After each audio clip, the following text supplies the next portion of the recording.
What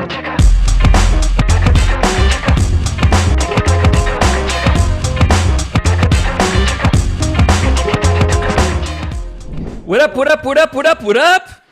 I'm Scrappy Jackson. This is the Come Up for up-and-coming people in Southwest Florida. They're entrepreneurs and highly intriguing. So we call it the Come Up because they're up-and-coming. We flip it on its ear. And it's brought to you by Content with Teeth, an amazing content agency. They're incredible. They do creative content, and they're big. They're really big. They're huge. So big, check out this fathead. That's how big they are. I love it. Content with Teeth. Yes, definitely. Rachelle, it is awesome, awesome, awesome to see you. I love you. I got nothing but respect, admiration, appreciation for you. Few people understand and comprehend how amazing you are. I see you blushing. I am. Thank you, Scrappy. I have so much respect for you, so much love for you. Oh my gosh, it's a pleasure. It's really a pleasure. Yeah, you know, it's really awesome for me too. You're a Haitian immigrant at age 14. You came to Southwest Florida. You got the bug for entertainment. You became a teen model. And then in 2009, you did something special. You started Ford Entertainment Magazine. Highly impressive, awesome. And tell us about your magazine. Well, my magazine, I've always been into journalism and interviewing, and I've always wanted to be curious about someone's journey, someone's story, especially the creative beings, because I feel like I'm one of the creative beings. I just don't have any, singing talents. So it's like those who can't do, teach or report it. So I report the stories. So I started the magazine because I've always wanted to be in media publication, and I just went for it, and I've just been enjoying it ever since. I met you in 2009 when the first issue came out, and I have to say, 3 things hit me immediately, Rachelle. Number 1, you're the boss. You're definitely the boss, and you're not that tall. How tall are you? I am 4'11" and a half. But you're still the boss. Still the boss. I'm compact, but I'm the boss. And I think everybody can see by this video that you're amazingly passionate about what you do on a daily basis, no matter what it is. You attack life. I respect that. And number 3, your confidence, your amazing confidence. And I have a number 4 actually too. And I don't know if this is because of Haitian people in general, but you're gentle and wonderful and warm and soft, yet you're the boss. You have to be in this, especially in the music industry. It's a very male dominated industry, but it's so many ladies that are like trailblazing, that are kicking, that are kicking butt out here. And I just want to be one of them. And I feel like as far as confidence, if you believe in what you're doing, I know everybody has checked out the latest Genius, the documentary, and it just inspires so much. And it's the same spirit. If you believe in what you're doing and you believe in where you're going, you just got to keep that sight. Keep that vision in mind and just keep going and keep what we're trying to do. So let's take some time to explain or show them more, because you don't want to waste time banging on the same doors, because it's a numbers game. If you knock on 1,000 doors, at least 10 of them is going to open for you. So you don't want to keep knocking on the same 10 doors. You want to keep going. So relentless is keep going, but not so much in that same little corner all the time. Right. You got to broaden your horizons. But it must be crazy frustrating when you have something so special that you know is undeniable and will touch the world, highly creative, and you get no.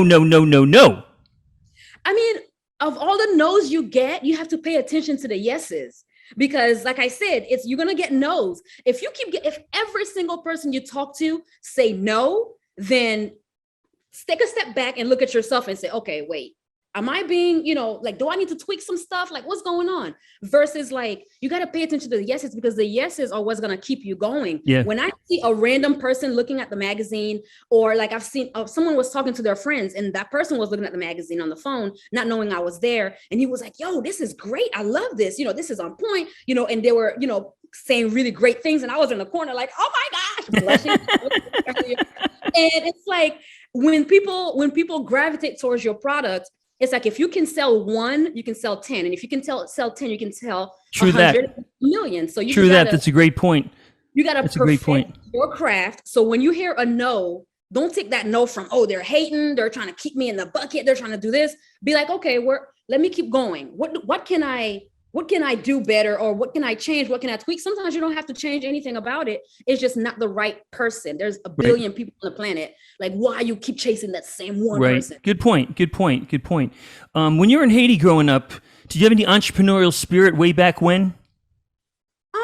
Growing up in Haiti, literally my childhood was just my childhood. Like, I had such an amazing childhood. I had no responsibilities except to be a kid, go to school, and play with my cousins. So life didn't really start for me until I left Haiti, which was so impactful for me because, moving out of what I know from like my little, cushion bubble, and then moving into the real world, into a brand new culture, brand new language, brand new people, and then trying to figure things out. So I think my entrepreneurial spirit really kicked in, starting with a survival spirit, really, because coming into a country that's completely foreign and you have to navigate your way through it. And I'm the type of person, I'm not going to wait for anyone to feed me. I'm not going to wait for anyone to, hand me a check. I want to go get it. I want to know, I want to be in charge of every second of my day. So that's how that started. If I'm going to be learning the culture, and then I also went through a really horrible period of my life in a toxic relationship, a very violent relationship where,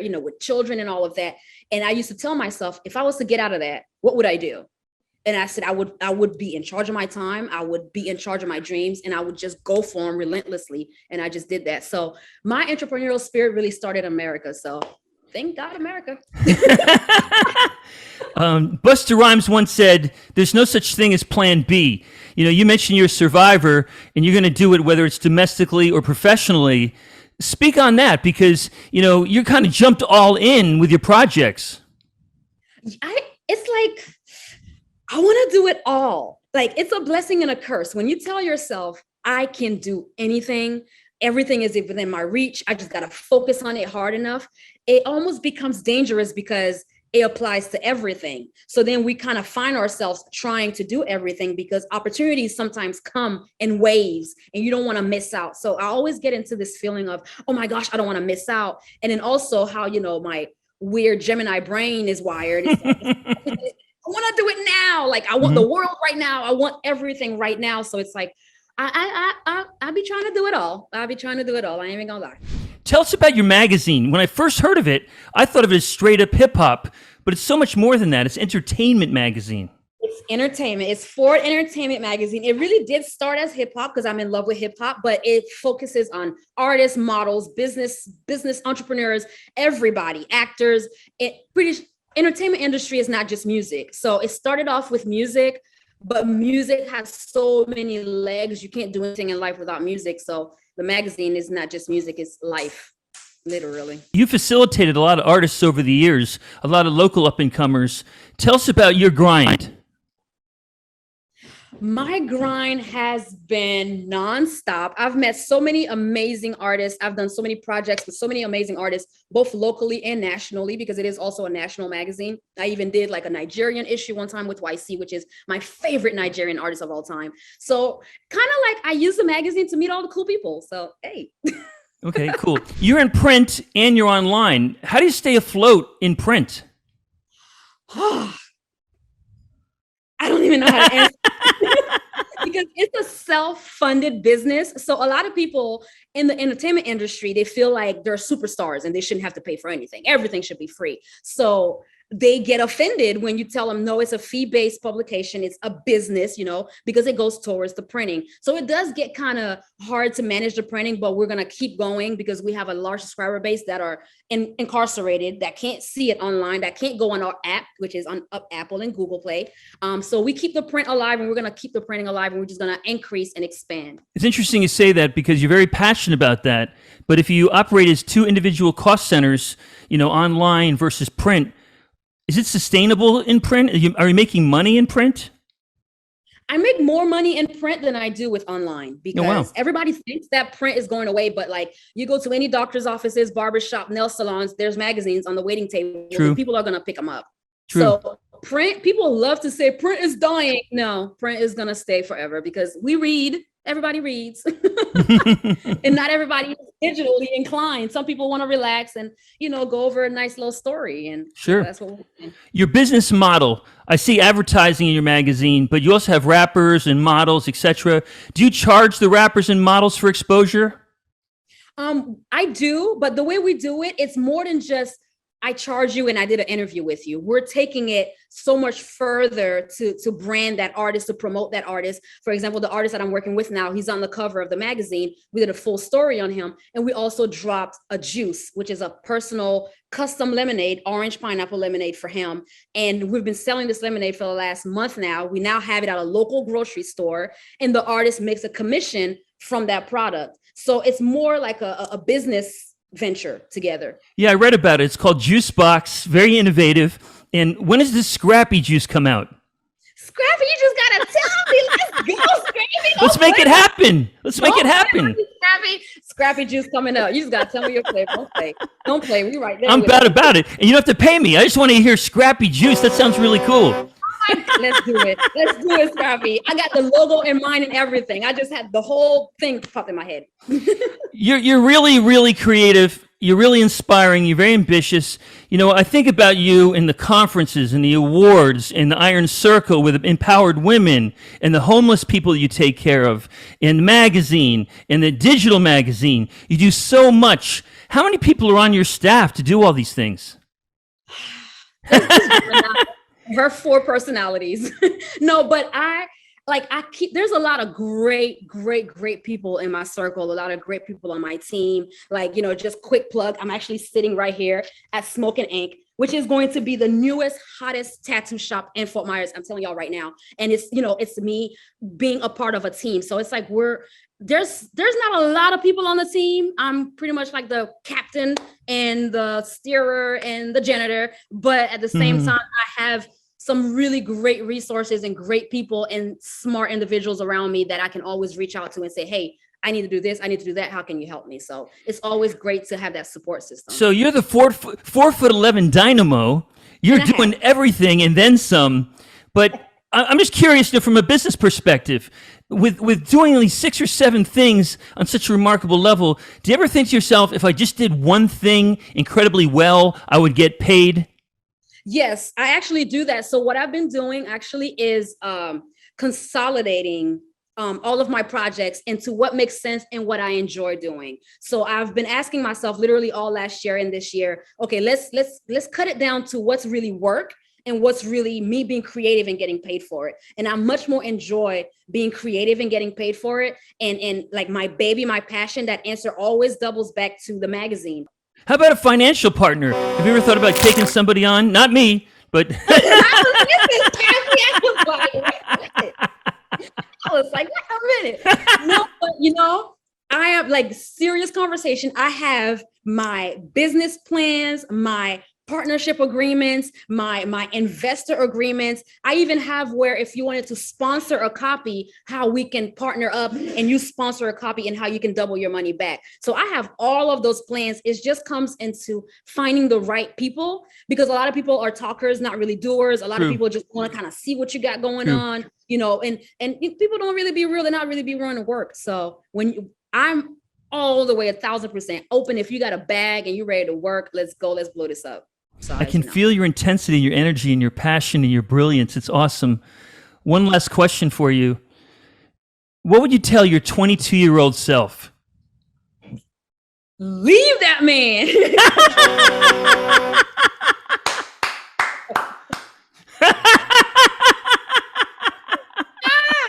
Because that's where I was at 22. I was stuck in this prison of a relationship that was very abusive. Dealing with someone who's addicted to drugs is not an easy feat. It's a whole interview by itself, just that situation, and being stuck in that situation at a young age. I had my first child at 19, turning 20. So from age 19 to about 25, I was just like a baby breeder. But if I met me at 22, I'd be like, look, girl, okay, I'm in a little sooner. But okay, at 22, I would tell myself to as well, take better care of yourself, listen to your spirit, listen to your dreams and go for it. Stop doubting yourself. Stop waiting for that cosign. I feel like a long part of my journey was me waiting on a cosign, was me waiting on somebody to say, yeah, girl, you can do that. Oh yeah, that's going to be prosperous. And I feel like part of me to this day still kind of look for that cosign for somebody to say, yeah, this could be a success. But I've stopped believing that I needed that cosign. Like you gained a lot of strength in that relationship, and it taught you so many different things that makes you independent and strong and the boss. That's true. We're going to give him that. We'll give him that credit, Scrappy. We'll do that. 71st issue is out right now. Where can we find it? It's online. We also have them at Palm Avenue Groceries, which also carries our custom 10 Toes lemonade, which is coupled with issue number 71. They can also order it on the website, FordENCMag.com. They can also order it on the app, which is Ford Entertainment Magazine for Apple and Google Play. We do ship to all correctional facilities. So if you have someone who's locked up and you want to do something nice and you want to spend a couple bucks, you just got to tell us, just their name. We're able to look them up and find out exactly where they're housed, and we can send them a copy. Content with Teeth made this possible. Just look over my shoulder. Content with Teeth. Get in touch with them for all your content and digital marketing needs. Content with Teeth creates unboring content like this podcast. It gets attention for your product or service on the interweb. If you want to be my next guest, all you have to do is holler at Hey Scrappy on IG. Content with Teeth, thank you very much, Rachelle. I want to give you a hug through the computer, but it's not possible. Bring it in, Scrappy. Bring it in. I love you, Scrappy. Like since we've met, I think we met actually the same person that we're doing the tattoo shop is where we met. Because we met in Naples at a showcase that was being thrown by Pito 4K, and you were a judge, and I was a judge as well. And ever since then, you've always been a supporter. You've always, we've always had that love, and I just love it. And I love you, Scrappy. I appreciate you for everything. I love you too, and I'm a fan of Rachelle Ford. I'm a huge fan. God bless you. Huge fan of Scrappy. And thanks for everything, Rachelle. I appreciate you. I love you.